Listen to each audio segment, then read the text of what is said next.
tema de hoy se llama Jesucristo, plenitud de la revelación del Padre. Vamos a comprender el papel de Jesús en la historia de la salvación.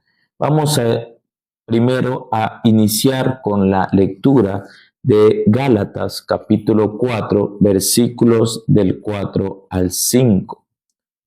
Gálatas capítulo 4, versículo del 4 al 5 dice: Pero al llegar la plenitud de los tiempos, envió Dios a su Hijo, nacido de mujer, nacido bajo la ley, para rescatar a los que se hallaban bajo la ley y para que recibiéramos la filiación adoptiva. Cristo vino en el momento justo, en el momento preciso, en el momento en el que estaba marcado que debía venir para mostrarnos y terminar de revelarnos al Padre.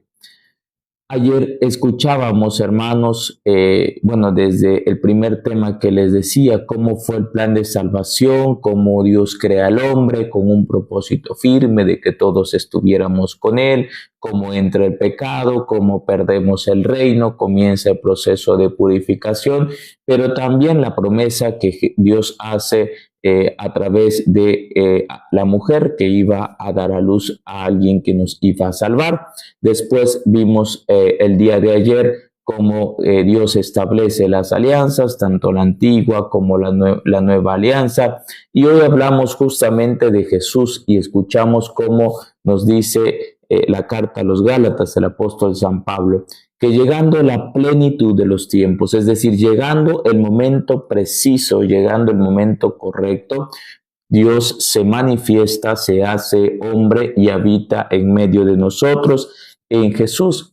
Jesús viene a este mundo para cumplir todo lo que se venía visualizando a través de las alianzas de la antigua y la nueva alianza. ¿Y cómo podemos saber que este Jesús del que hoy hablamos nosotros es el Jesús, o es el Dios real, el Dios vivo?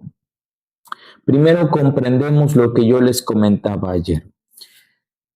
La evidencia histórica de la existencia de Jesús es muchísimo más que la evidencia histórica que pueda existir sobre personajes como Aristóteles, Platón, etc.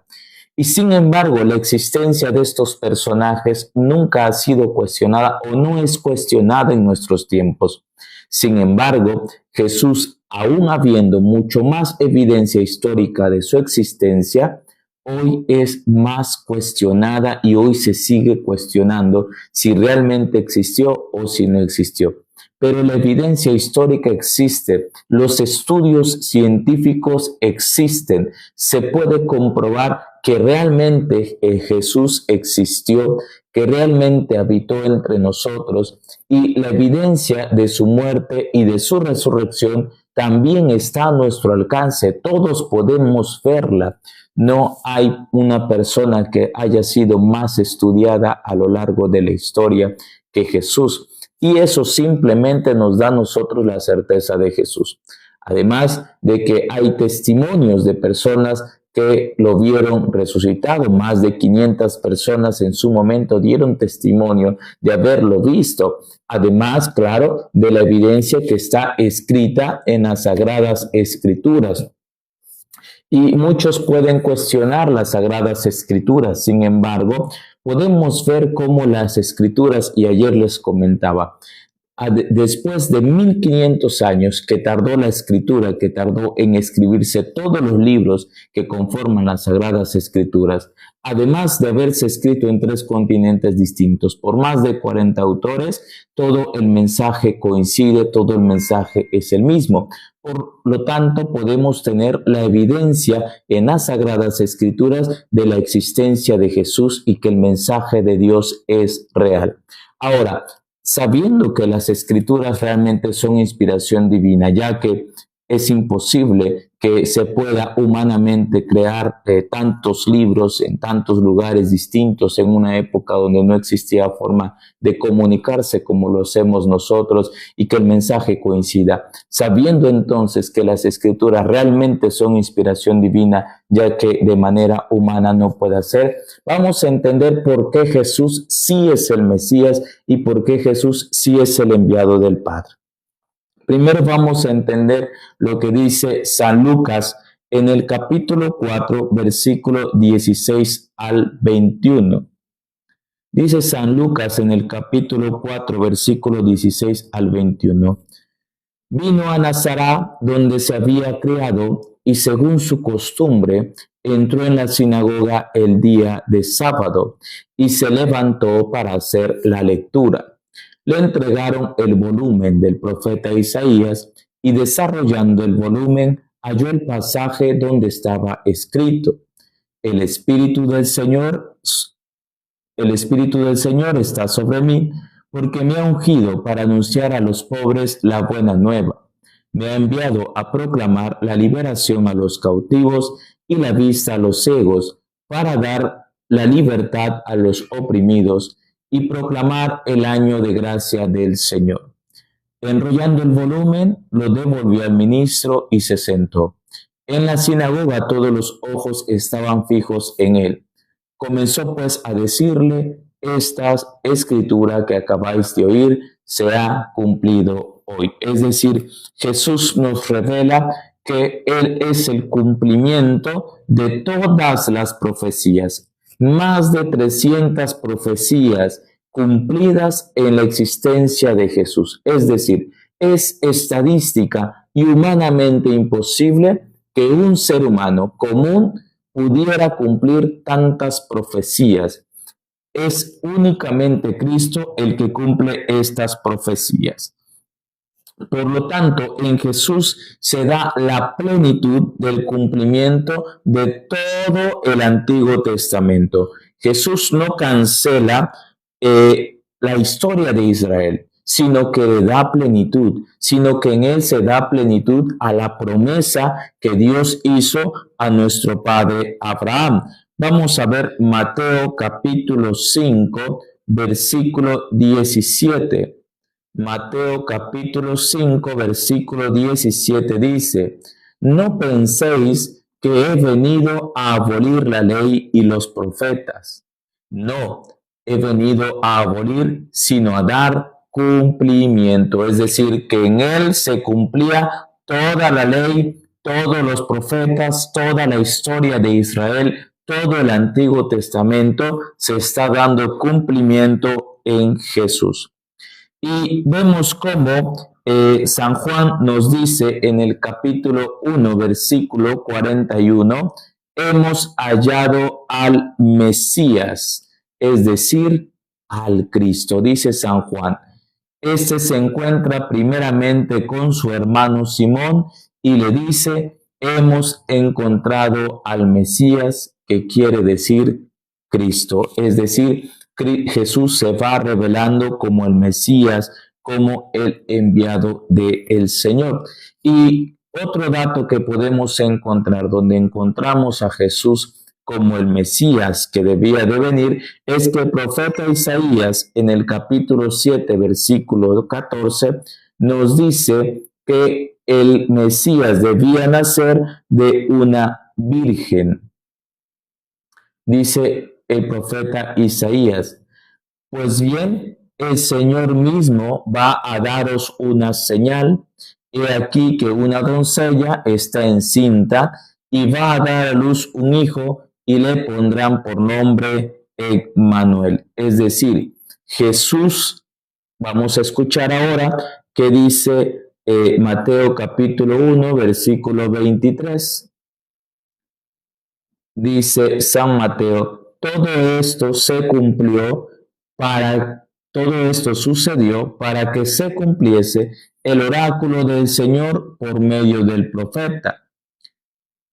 Ved que la Virgen concebirá y dará a luz un hijo y le pondrán por nombre Emmanuel, que traducido significa Dios con nosotros. Es decir, Jesús nace de una virgen y lo vemos en las Escrituras. San Mateo es muy explícito en esto porque San Mateo, su mensaje se dirige a los judíos. Por lo tanto, debía confirmarle a los judíos las profecías para que los judíos pudieran comprender y entender que se hablaba justamente de Jesús y que las escrituras se referían a Jesús y cómo Jesús cumple las profecías. Por eso San Mateo inicia justamente su evangelio hablando de toda la genealogía de Jesús para que se diera certeza de que nace de una virgen, es decir, como lo había profetizado Isaías, y que viene de la descendencia de David, al ser también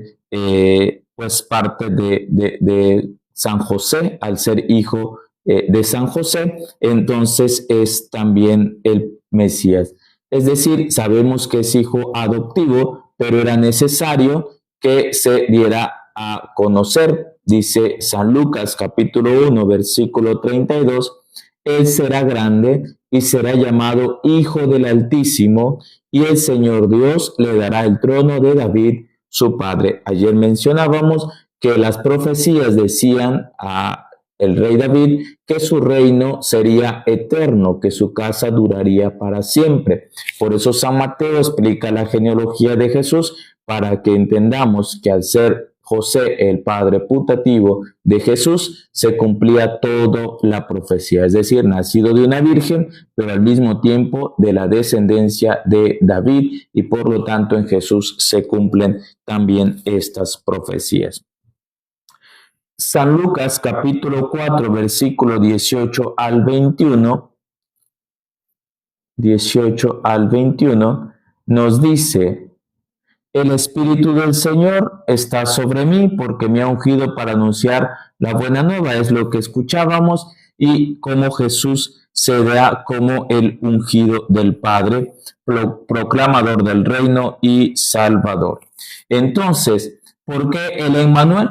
El Emmanuel significa Dios con nosotros, es decir, en Jesús se cumple esta profecía porque es el mismo Dios que habita en medio de nosotros, el mismo Dios que camina con nosotros, el mismo Dios que comparte nuestro sufrimiento y nos abre el camino a la vida eterna. Es en su persona como se da el cumplimiento de la obra de la salvación, ya que muere por nuestros pecados y resucita como primicia de nuestra esperanza futura. Esto lo vamos a encontrar en la primera carta a los Corintios, en el capítulo 15, versículos del 3 al 4. Dice San Pablo: porque os transmití en primer lugar lo que a mi vez recibí, que Cristo murió por nuestros pecados según las Escrituras, que fue sepultado y que resucitó al tercer día según las Escrituras, que se apareció a Cefas y luego a los 12. Después se apareció a más de 500 hermanos a la vez, de los cuales todavía la mayor parte viven y otros murieron. Aquí está la evidencia, queridos hermanos, de que Jesús es el Mesías, el enviado de Dios, que es aquel Cristo que nos revela completamente al Padre. ¿Por qué les doy todos estos fundamentos? Porque hoy en día vivimos un momento en el que se cuestiona demasiado la existencia de Jesús, en el que se nos cuestiona si realmente Jesús existió y si realmente Jesús es el Hijo de Dios. Pues ya tenemos, queridos hermanos, aquí San Pablo le escribe a los Corintios. Recordemos que San Pablo no vivió con Jesús. San Pablo no convivió con él. San Pablo se llamaba Saulo y era perseguidor de la iglesia, hasta que logra la conversión por el llamado que Jesús le hace. Por eso en esta primera carta a los Corintios escuchamos que dice: porque os transmití en primer lugar lo que a mi vez recibí, que Cristo murió por nuestros pecados según las Escrituras. Y dice también que se apareció a Cefas y a los 12, y después a más de 500 hermanos a la vez. de los cuales todavía la mayor parte viven y otros murieron. Es decir, hay fundamento histórico, testimonios que ratifican que Jesús resucitó. No solamente murió, sino resucitó. Eso es en lo que nosotros creemos, hermanos, y esa es la certeza de nuestra fe. Ahora bien, ¿qué dice la Iglesia Católica acerca de Jesús, que se hizo carne? ¿Para qué se hizo carne? Primero, para reconciliarnos con Dios. Recordemos lo que yo les decía en los temas pasados, que al momento de entrar el pecado, la soberbia, en que el hombre quiere ser igual que Dios, quiere ser Dios y quiere decidir sobre su propia vida, rompe la comunión con Dios, rompe esa unidad amada y querida por Dios en el principio de la creación. Por eso Jesús, al venir al mundo, nos reconcilia con Dios. Cuando Jesús muere, escuchamos que se rasga el velo del templo en señal de que se había roto ese velo que nos separaba del Padre. También San Pablo lo va a decir, que Jesús rompe el velo que nos separaba del Padre. Porque el velo en el templo significaba el lugar hasta donde podían pasar los gentiles, marcaba la línea donde únicamente del otro lado entraban las personas dignas de estar, porque consideraban que ahí se encontraba Dios. Por eso, al romperse el velo, significa que ya no había una separación entre el Padre y nosotros. Eso significa entonces. Por eso dice la Iglesia, su catecismo de la Iglesia Católica, en los numerales 456 al 460, que el Verbo de Dios se hizo carne para reconciliarnos con Dios, para revelarnos su amor. Jesús ha venido a darnos un mensaje de amor, de compasión, de misericordia. Jesús en ningún momento nos ha mandado a odiar a los demás. En ningún momento nos ha mandado a juzgar o a rechazar a nuestros hermanos. Todo aquel que busca rechazar, atacar, juzgar y todo lo que conocemos, hacer daño al prójimo, no puede llamarse cristiano. Un cristiano es aquel que sigue a Cristo, que busca a Cristo, que busca imitar a Cristo. Por lo tanto, todo aquel que rechaza a su hermano, hace daño a su hermano, no se puede llamar cristiano, porque el mensaje de Jesús es un mensaje de amor, de compasión y de misericordia. Según la Iglesia Católica, en su catecismo también dice que Jesús se hizo hombre para ser nuestro modelo de santidad. Todos nosotros, queridos hermanos, estamos llamados a la santidad. No puede entrar al cielo nadie que no sea santo. Para poder entrar al cielo hay que ser santos, y a algunos se nos hace difícil porque vemos la santidad desde los milagros, desde los prodigios, y no hemos comprendido que la vida de santidad es una vida de amor, de compasión, de servicio, de entrega a los demás, de donación a los demás. Esa es la verdadera santidad. Ahora entendemos también que si no cumplimos al 100%, pero hemos dado mucho para poder llegar a ella, por eso la Iglesia cree en el purgatorio, que es otro tema del que vamos a hablar después. Pero en sí, para que nosotros podamos entrar al reino de Dios, tenemos que vivir en santidad. Y el mayor ejemplo de santidad que tenemos es Cristo, que vino al mundo, se hizo hombre y viviendo entre nosotros, vivió una vida propia de la santidad para darnos ejemplos a todos nosotros. Y para hacernos partícipes de la naturaleza divina. Ahora, como dice San Juan, no solamente nos llamamos hijos de Dios, sino que lo somos. Ahora nosotros podemos ser partícipes de esta naturaleza divina. Ahora nosotros podemos ser templos del Espíritu Santo, como dice San Pablo. Ahora nosotros podemos recibir a Jesús a través de la Eucaristía. Entonces, 4 cosas importantes dice la Iglesia en el Catecismo de la Iglesia Católica.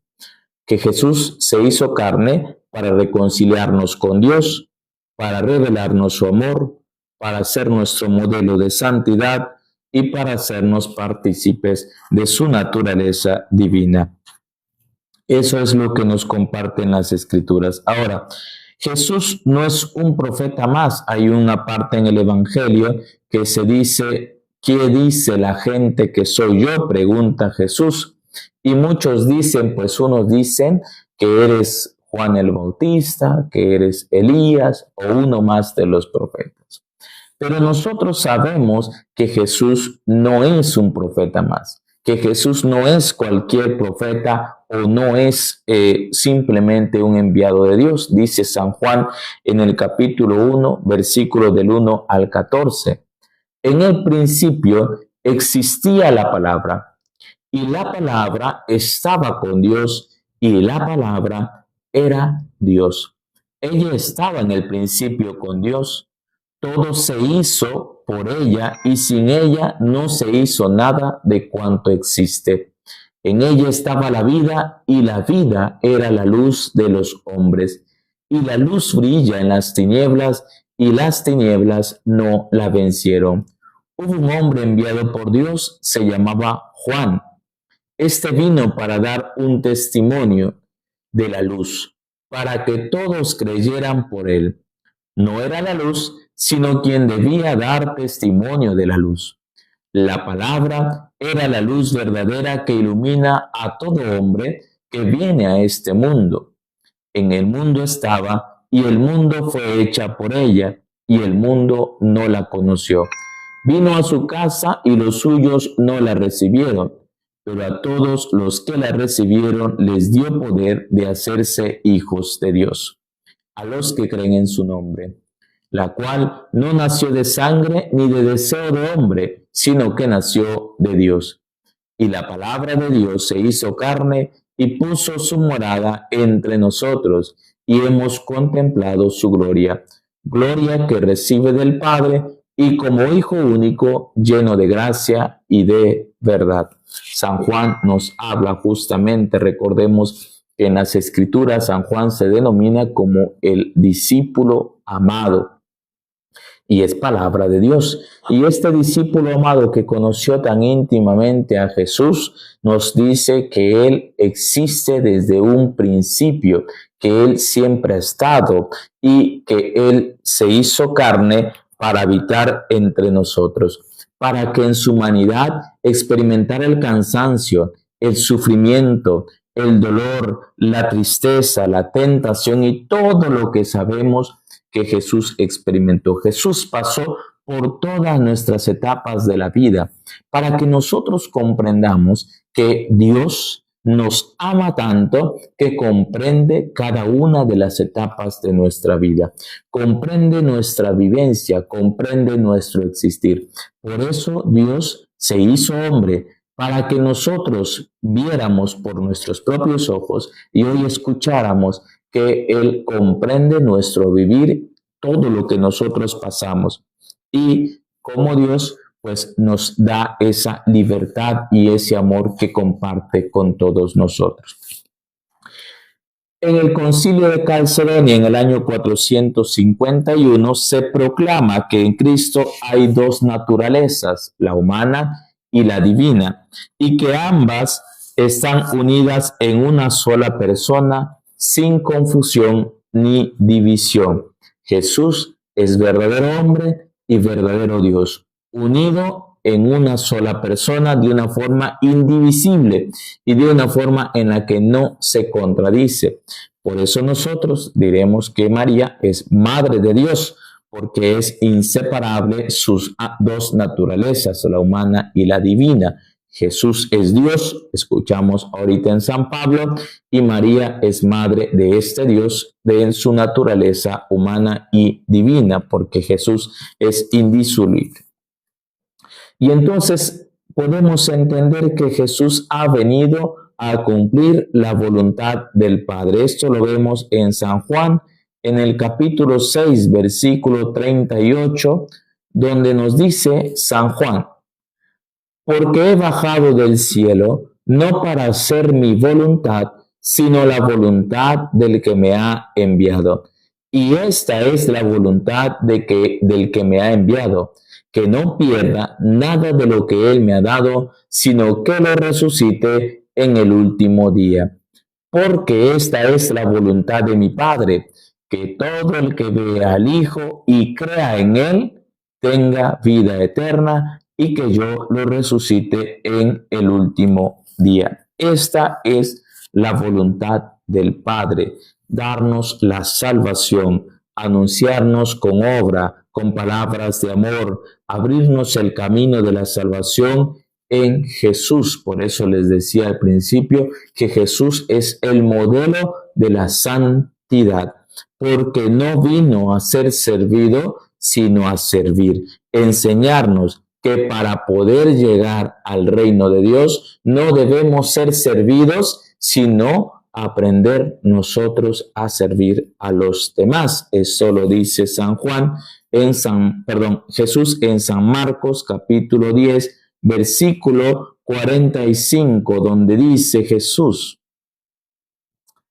pues que tampoco el Hijo del Hombre ha venido a ser servido, sino a servir y a dar su vida como rescate por muchos. Jesús ha venido a entregarse, no se le ha quitado la vida, nadie le ha quitado la vida. Él la ha entregado por amor a nosotros, por nuestra salvación. Y esto nos lo reitera San Juan en el capítulo 3, versículo 16. Dice San Juan en el capítulo 3, versículo 16: porque tanto amó Dios al mundo, que dio a su único Hijo, para que todo el que crea en él no perezca, sino que tenga vida eterna. Porque Dios no ha enviado a su Hijo al mundo para juzgar al mundo, sino para que el mundo se salve por él.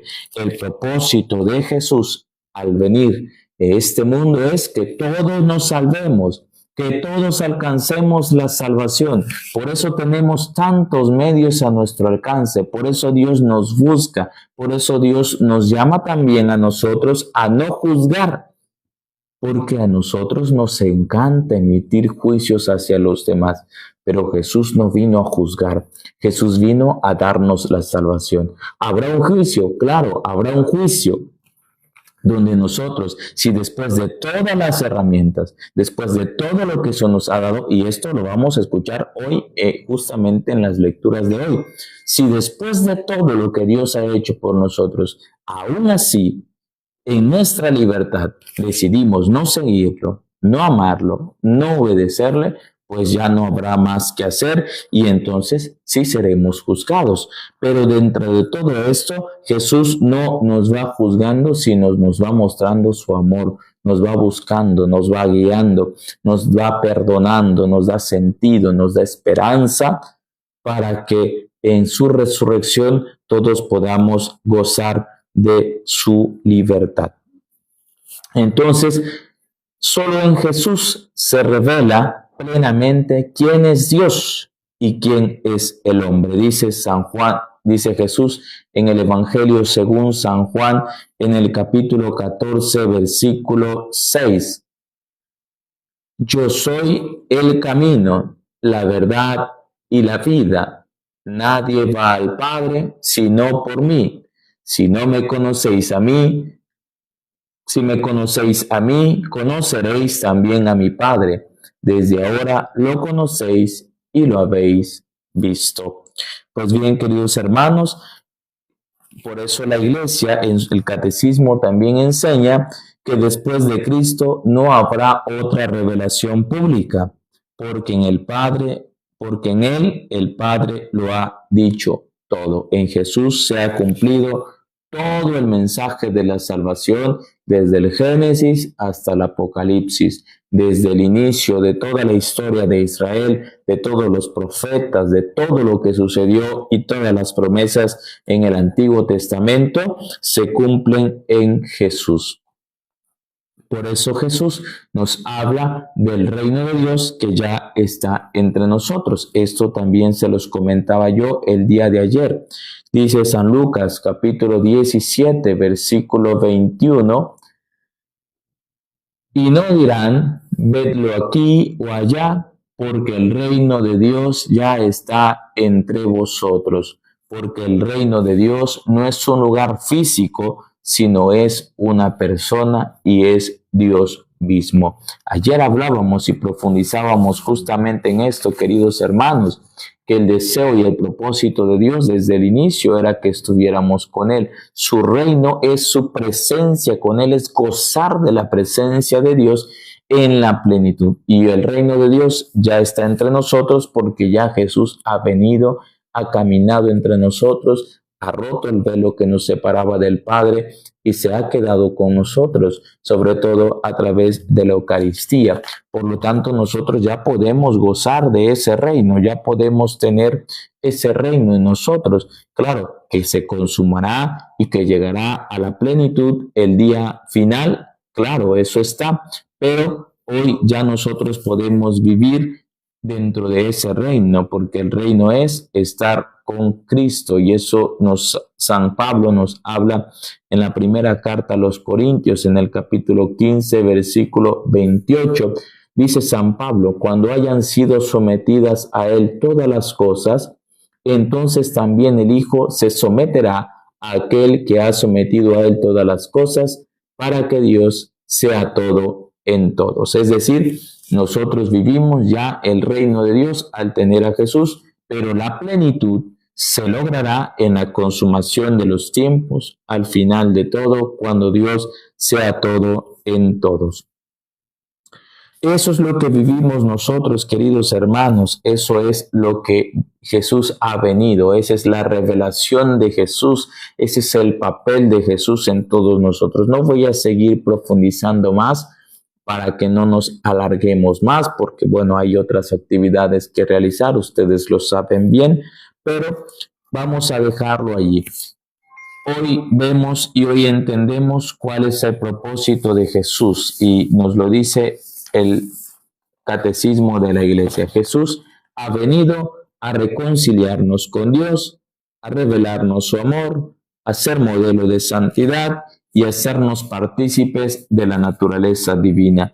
El propósito del Señor es que todos seamos salvados, que todos gocemos de la salvación y nos ha puesto todos los medios para que nosotros logremos ese objetivo, esa meta final que es la salvación.